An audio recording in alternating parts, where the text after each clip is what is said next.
Olá, obrigado por assistirem o nosso programa da Acreditare. É sempre uma honra poder chegar até o seu lar.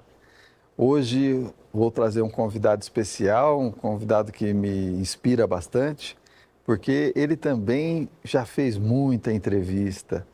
Ele é um cara já da mídia, é um cara que conhece muito. Hoje, como diretor de marketing de algumas empresas, a gente consegue ver o quanto ele é importante para essa parte que a gente fala de comunicação.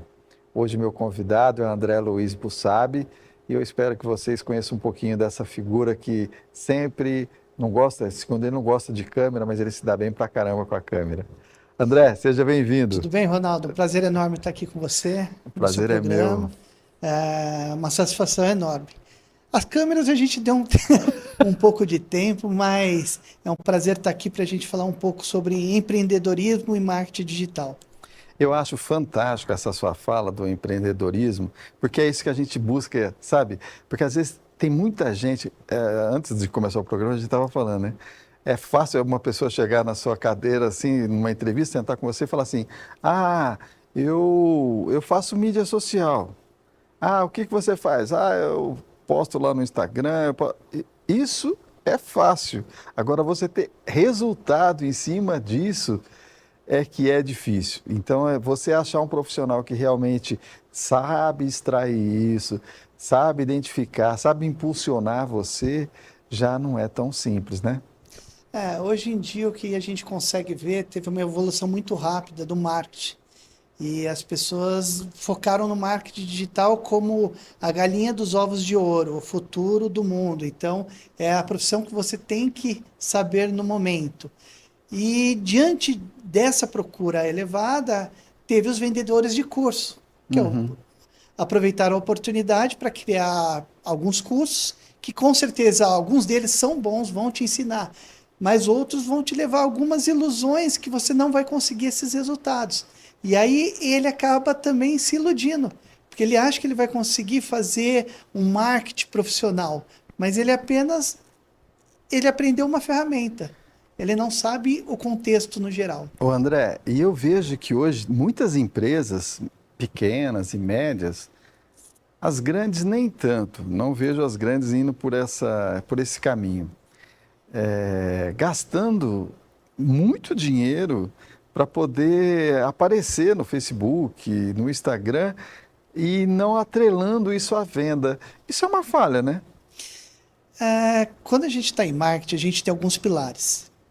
O primeiro pilar que não pode deixar de ser focado, que ele não é menos importante, que é o branding, que é a marca.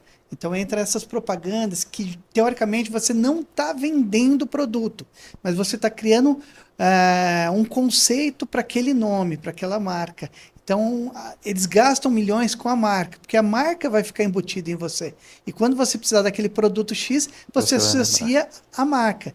Então, essa forma de marketing é o branding daquela marca. Você está trabalhando o nome dela. E tem um marketing direto, que é o vendas, que você vai focar justamente em obter novas leads, que são novas pessoas interessadas em seu produto, e depois sua equipe de vendas vai converter essas leads em fechamentos, vamos dizer, leads reais, em produtos, em vendas. André, e a solução que é aquelas tipo serrote, sabe? Começa, gasta uma fortuna, para. Começa, gasta uma fortuna, para. Isso funciona? Ou é melhor você fazer uma coisa mais linear? Bom, vamos lá. A gente tem um planejamento.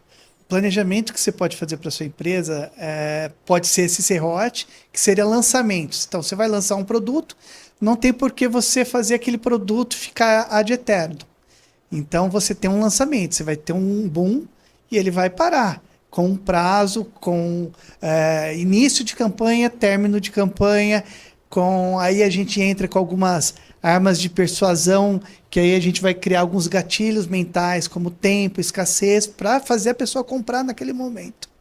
Então isso é sazonal, ele vai e acaba. Uhum. E tem o branding, que você vai fazer a marca constante. Constante. Então esse é constante. Fora isso, a gente tem produtos também que são vendas eternas. Então aí entra a venda perpétua que a gente fala, que é dia e noite, o ano todo você vende. Ele não tem sazonalidade de produtos, que é outro tipo de investimento. Eu presenciei algumas campanhas e eu sabia, por exemplo, alguns convênios, eu não vou dar o nome do convênio para não, né? Mas que aí ele pegava o Jornal Nacional da Globo para fazer a propaganda exatamente em algumas datas. Eu percebi que tinha algumas datas que era para lembrar o usuário do pagamento, né? Que tipo, olha, ele não fale com o meu pagamento. Não, esse é o intuito da propaganda. Então vamos supor, pode ver, quando está perto do imposto de renda, o que, que acontece? Milhões de contabilidades apareçam. Não esqueça do seu imposto de renda. Imposto, É uma coisa sazonal, que ele vai gastar numa propaganda. Antigamente fazia o outdoor ou faixas para falar: olha, você já entregou seu imposto de renda? A minha empresa faz. Então nos procure. seria Então, como um Natal, um Natal um também entra. Outubro Rosa. Outubro Rosa, é isso aí. É a sazonalidade daquele produto. Então é a época ideal para você vendê-lo. Muito bom. André, e você acha que esse tipo de marketing ele ainda perdura, deve ser insistido nisso, ou tem outras formas de fazer que você lembre que precisa fazer determinados exames ou Ô, Ronaldo, no marketing não existe o certo ou o errado.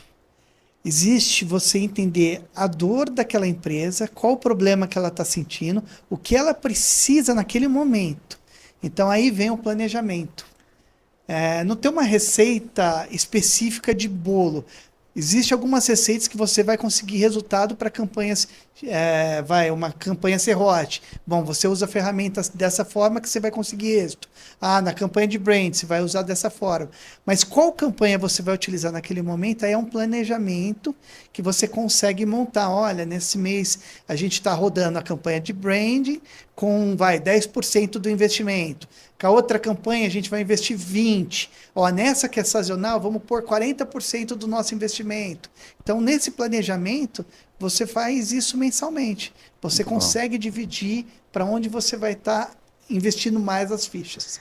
André, outra coisa que me chama bastante atenção é que antigamente quase ninguém colocava textos, imagens com texto, digamos assim, vou colocar agora um quadro de uma propaganda, de um texto que está falando lá, ame, creia, não sei o quê, blá, blá, blá. Hoje, cada dia que passa, você vê que tem muitas mensagens assim, e que funciona. Outros já começaram a associar a imagem de algumas personalidades junto ao texto, e também está tendo uma adesão muito grande. Esse é o futuro da comunicação, ou você acha que isso são experimentos para chegar numa solução ainda? Eu acho que é uma evolução. Então, antes a gente tinha o marketing apenas offline. O marketing offline eram revistas, panfletos, não existia internet. Então, naquela época, quais eram as ferramentas para você atacar seu público? Então, você fazia um anúncio numa revista, na época tinha Veja, que era muito cara em São Paulo, e algumas outras de bairro que ainda existem. Sim. E aí começou a entrar na internet. Então, a internet agora, vamos dizer assim, 99% do público está ligado no celular. E é até engraçado que eu estava vendo uma matéria que a gente não tem noção disso, mas se você programar seu celular, no final da semana, de 7 em 7 dias, ele te apita e fala: olha, nessa semana você usou 48 horas. Imagina você ficar 2 dias direto no celular. Você não tem noção disso, mas você acaba fazendo. Então, o meu já chegou a dar umas 17, 18 horas na semana, quase um dia. Você fica no celular. Se eu Tudo bem, a fizer, gente trabalha com a ferramenta. Eu tenho até medo de olhar. Mas isso existe hoje e a pessoa acaba não vendo, mas você está vivendo um mundo virtual. Então, assim, teve uma evolução. E aí entrou o Facebook, entrou o Instagram, entrou agora o TikTok, que já não é mais novo, já está antigo. E as outras ferramentas também têm que se adequar. Então, eu já vou deixar uma dica até para quem está assistindo, que o Instagram, antigamente, você tinha a questão de hashtags, que era maravilhosa. Hoje o Instagram, ele está pegando mais o texto que você coloca na sua publicação. Então, quanto mais textos, o algoritmo vai te ver mais, ele vai te alavancar para as pessoas certas, para verem aquele conteúdo.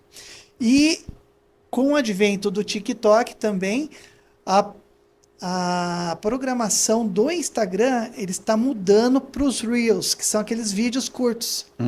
Então o Instagram ele está seguindo o caminho do TikTok. Foi uma ferramenta que veio depois. Até o YouTube, né? Parece que está seguindo Então, também, né? ele está precisando se adequar.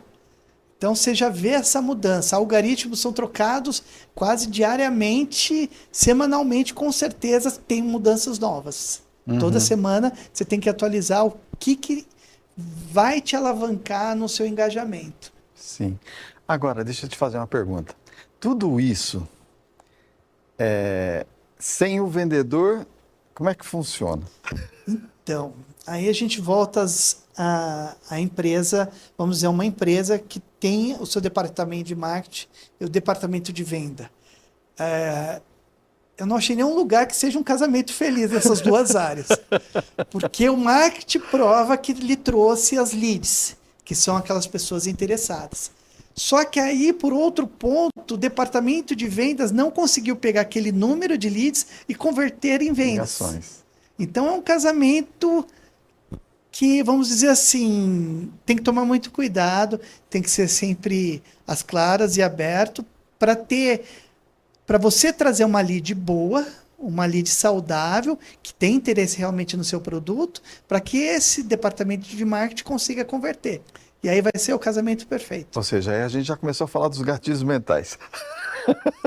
E não é um gatilho mental, aí é mais uma estruturação. Porque assim, quando você fala em leads, trazer clientes, você pode fazer uma campanha, por exemplo, eu vendo um produto para cabelo. Então a gente vai fazer um produto para cabelo. Então vem um monte de leads, pessoas interessadas. Se você então fizer tem lá 1000 careca, cadastros. se você fizer para careca, você não vai vender o produto de Não, cabelo. mas esse produto é apenas para mulher. E quem fez a campanha fez aberta. Então eu tenho 1000 leads, sendo que dessas 1000 leads, 500 são homens, 500 são mulheres. Então não são todos que são aproveitados. Aí o departamento de marketing vai falar, olha, eu recebi 1000 leads, de marketing não, de venda. Eu recebi as 1000, mas é impossível converter. Porque, na verdade, reais eu só tenho 500. Entendi. Então, por isso que a campanha, quando ela for estruturada... Planejamento é essencial. É essencial. E aí, antigamente, tinha um público-alvo que falava. E aí restringiu mais ainda. Hoje se fala em persona. Entendi. Não é mais um público, é a pessoa que você quer conversar. Sei. Que eu vejo, eu vou pegar coisas do meu dia a dia para a gente ir tocando essa conversa, porque ela tá muito gostosa, pelo menos para mim. Tá, entendeu? não, estamos aqui para a gente tirar as dúvidas. Eu vejo o Manuel, que tem o mercadinho lá do meu bairro, né? O Manuel vai lá e aí ele vai lá e pergunta pra gente, né? Você tem alguma coisa que você precisa, que não tem? E aí passa uns dias, você se encontra com ele de novo, ele fala assim, já tem aquele tal produto, não sei o quê, blá, blá, blá. E assim ele vai trocando, dando opções e a gente não consegue. E aí fica aquela sensação assim, depois eu passo no Manuel, porque eu sei que o Manuel tem. Esse tete a tete, pelo jeito, ele é tão importante quanto tudo isso que a gente está falando. Sim, é o termômetro do dono ali, do vendedor direto. Mas se eu falar para você que isso é uma ferramenta antiguíssima, que já existia na marketing, que é uma campanha, é uma pesquisa de mercado. Sim. Nada mais é. Ele está diretamente no público dele pesquisando.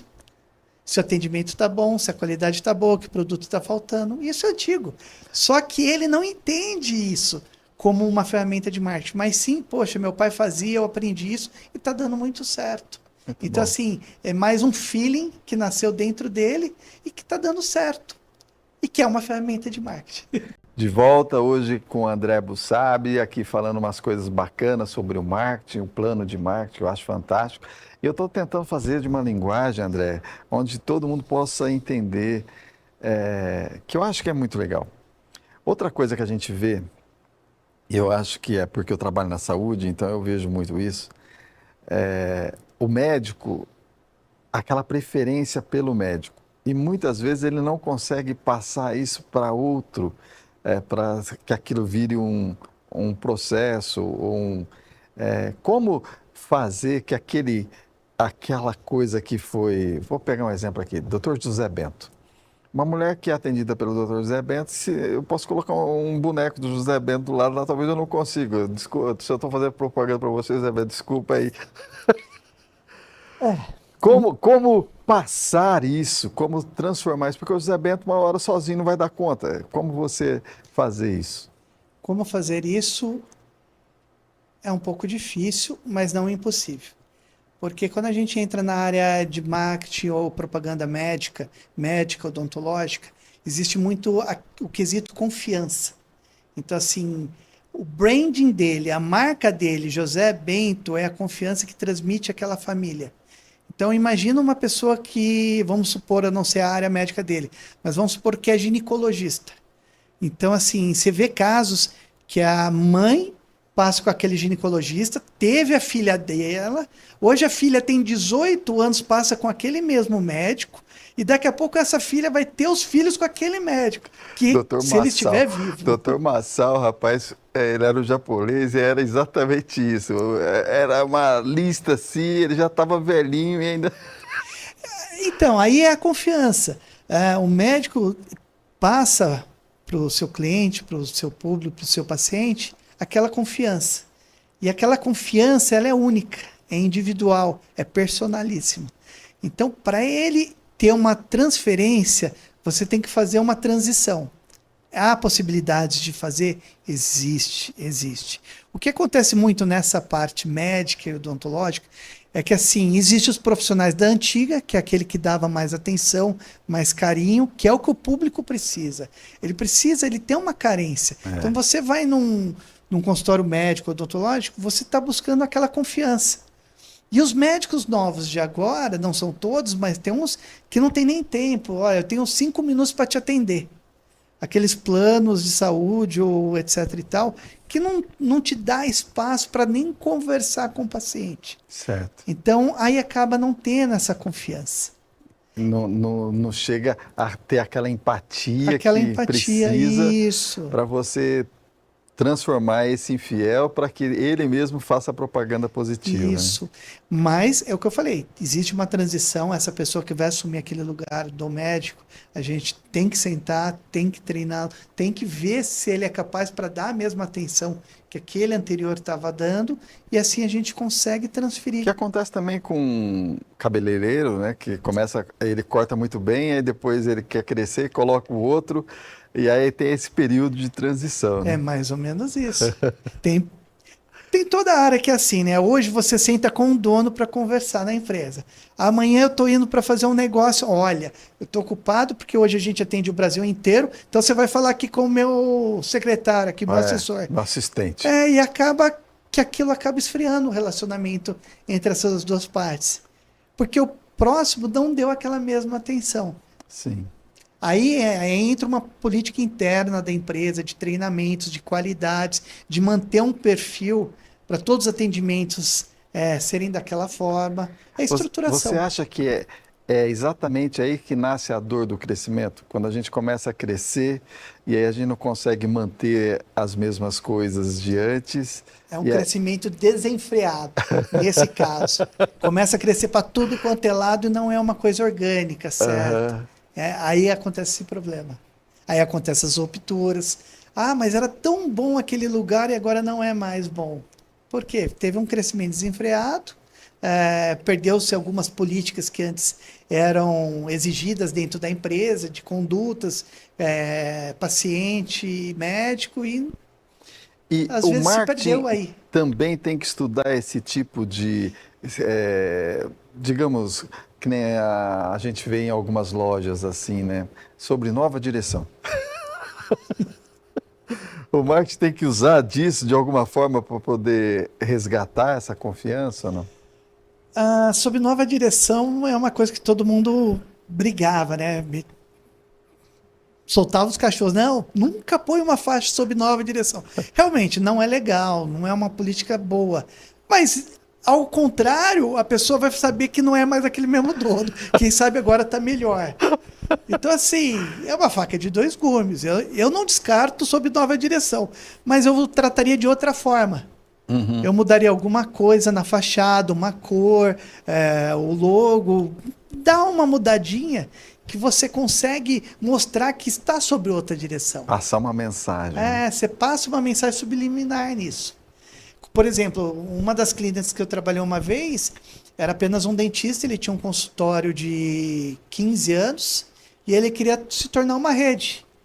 E aí tem ferramentas no marketing que a gente fez uma triangulação. Não descartou o nome dele, foi introduzindo a nova marca junto com o nome, um sanduíche. E a pessoa foi identificando aquilo, identificando aquilo, identificando aquilo. Chegou uma hora que eu tirei aquele nominho ali do lado e ninguém percebeu. Legal. Isso é bom nisso, André. É uma transição. Isso é bom nisso, hein? Você faz uma triangulação que, aos olhos do público, continua a mesma qualidade, continua a mesma empresa, só que agora é aquele boom. André, eu lembro que você entrevistou muitas pessoas importantes e você se dava muito bem com isso. Era uma coisa assim, você era natural, fazia a coisa fluir. Isso era um dom que você usava ou aquilo você gostava, era um hobby? Eram três coisas. Tem uma a mais. Era um laboratório também de marketing. Que legal. Porque aquilo ali, quando você está no marketing, você trabalha online, offline e televisivo. Não é porque veio o online que vai matar a televisão, de forma alguma. A televisão sempre vai existir. É impossível falar que a televisão vai morrer. Não, não vai morrer. Assim como o rádio não morreu. Como o rádio não morreu. Tem uma transformação, tudo bem. Tem uma evolução, vamos só evoluir. Não vamos ficar para trás. Mas não vai morrer. E ali foi um laboratório, porque uma das coisas, quando eu fiz a pós em publicidade e marketing, eu fiz o meu teste de conclusão, foi sobre propaganda televisiva. Eu já tinha uma paixão por televisão. Assim como tem de pilotar avião. E aí foi uma coisa que eu falei assim, aconteceu a oportunidade, vamos fazer, e vai ser um laboratório legal, e deu muito certo. Verdade. Estava inserido em grandes festas em São Paulo, em grandes lugares, com grandes artistas. Foi uma experiência super legal. Foi muito bom para mim, abriu várias portas e hoje a gente está aqui, acho que até por causa disso, por causa da televisão. É que eu achava que você gostava realmente daquilo. Passava a ideia para a gente que assistia que aquilo era o seu momento de assim, magia, né? Mas a televisão é uma magia. É uma paixão. Você foi picado pela televisão também. A gente estava conversando, você falou que veio para uma entrevista. Um livro. Sobre o livro. E aí o bichinho da TV picou você e está aqui até hoje. E a qualidade se fez em mim aqui na TV. É uma coisa assim que instintivamente já estava lá. Ela só aflorou.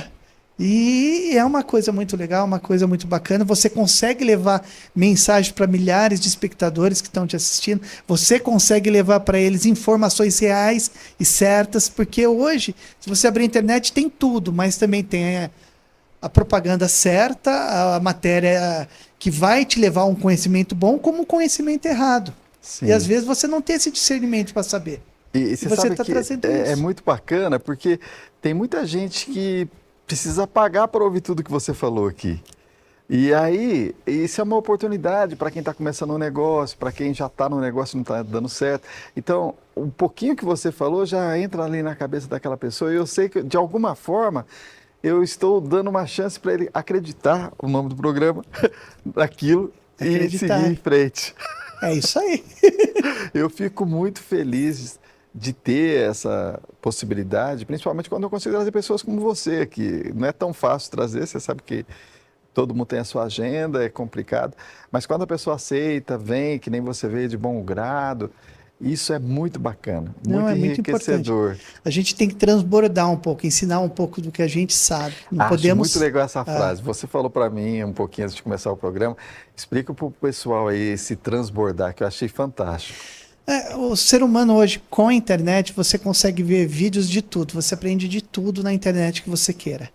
E você vai ter vamos dizer, uma engorda cerebral. Você acaba sendo obeso cerebralmente. E se você não transbordar, passar essas informações, não vão adiantar nada, vão ficar um peso no seu cérebro. E você tem que passar para o público, para as outras pessoas. Sim. E isso é importante.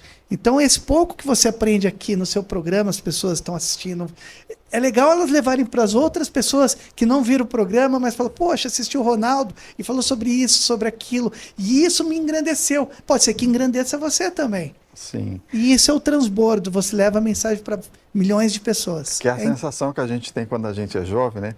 Você estuda e você não consegue achar correlação com aquilo que você faz. Aí, mas é porque você, depois com o tempo, você vê que tudo aquilo que você aprendeu ainda foi pouco. Você precisa aprender mais. Eu acho assim, eu acredito em Deus e eu acho que nada é por acaso. Então, por mais que você jogue um ensinamento que eu tive lá atrás, que eu falei, não vai servir para nada. Eu já dei aula de computação quando eu tinha 18 anos de idade. E isso me ajudou a destravar na televisão, por exemplo. Sim. Então, estava no meu caminho. Então, Deus colocou, eu aprendi. E um dia, né? É um propósito. Lá ele juntou e falou, olha, André, sabe aquilo que você aprendeu? Está aqui. Verdade. E aí você junta toda essa experiência da sua vida por um propósito. Isso é muito legal. Eu acho bacana porque isso, para mim, é o que mais precisa ser disseminado. A gente vê muitas notícias negativas, muita tristeza, né? Às vezes até brinco, dependendo do horário da televisão sai sangue, né? Ou entra água na sua casa, porque a tragédia se valoriza muito. Agora, as mensagens positivas, eu vejo que não se passa na mesma velocidade que se passa as negativas, né? E isso entra na questão é um marketing também, da televisão, porque assim, o que vai gerar mais comoção ao público?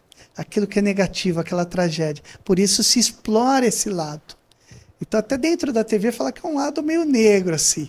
Eles exploram esse sensacionalismo, porque vai deixar as pessoas mais tocadas, vai fazer com que ela acompanhe aquela notícia, entendeu? Sim. Então pode ver, quando acontece algo dramático, todas as emissoras estão passando aquilo, se não fazem 24 horas de transmissão para manter o telespectador. O caso da Covid, né, que a gente não pode deixar de falar. A gente vai lá e fala assim, olha, 600 mil mortos, é bastante, é lógico, não estou defendendo não, porque pelo amor de Deus, é morte demais. Mas quantos foram salvos? Quantos foram para o hospital, se recuperaram, voltaram para o seu lar? Esse número positivo não se fala. Então, aí você faz a conta. Ó. Lá aparece lá não sei quantos mil contaminados, né? 600 mortos. Então, olha o número de cima e você divide um pelo outro, você vai ver que teve mais sucesso do que fracasso. Mas a gente olha mais o lado do fracasso, que nesse caso é certo, porque realmente a gente poderia ter tido um resultado melhor com a Covid se não tivesse um gerenciamento, essas loucuras todas que aconteceram. A Covid tem várias teorias, várias defesas, vários posicionamentos. Eu acho que Covid, futebol, acho que é melhor a gente nem tratar. Igreja. Né? Igreja. Mas todos eles... Depende do marketing, né? A igreja faz um marketing lascado, de alguma forma. Jesus Cristo fez acho que foi o primeiro marqueteiro do planeta, se você pegar, vendeu a informação e está vivo até hoje. Então, a gente realmente precisa entender que o marketing faz parte das nossas vidas. Faz direta ou indiretamente, como o senhorzinho do mercadinho que a gente conversou. Emanuel. Ele não sabe da estratégia, mas ele está utilizando porque está dando certo. É isso aí. É isso aí. Está na vida e no dia a dia de todo mundo. André, deixa seus contatos, seu telefone da sua empresa para que o pessoal possa entrar em contato com você, que a gente está chegando ao fim, e faça a sua despedida para o público. Ronaldo, um prazer enorme estar aqui com você, estar aqui no seu programa. Se precisarem de mais dicas sobre informações de marketing, não esqueça de comentar, né? nas suas redes sociais aqui do Opa, programa, opa. cobre e fala, ó, gostei da entrevista com o André, vamos continuar um segundo momento. É isso aí. Esse é o momento da gente fazer a propaganda. Estou à disposição de vocês, o que precisarem.